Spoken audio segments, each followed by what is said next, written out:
Мама Садыкова Жасмина номер 47 Баридин Сайпов атындагы ото мектебинин 3-классынын окуучусумун. Майпаң мамалак Ширеянын туулган күнү болуптур. Негедир достору кечигиптир.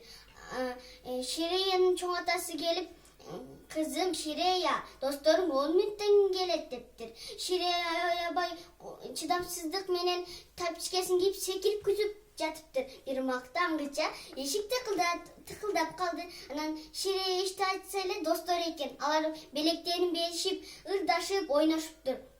Бир макта алардын курсагы ачыптыр. Чоң атасы келип, ким куймак жейт десе, бардыгы мен деп кол көтөрүшүптүр. Мен силерге азыр сону кылып куймак жасап берем дептир.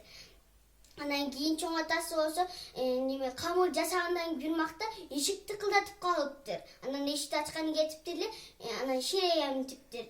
Менин бүгүн туулган күнүм, менин аябай курсагым ачты деп туруп, ал скоротканы газга коюп, куймак бышыра баштаптыр. Анан экинчи жагын одарайын десе эле колуна түшүп калыптыр Ширеянын. Ай дегенде Майпаң мамалак келип туруп, анын колун кармап туруп, кранга барып, сууну жандырып, агызып колун суга тосуптур.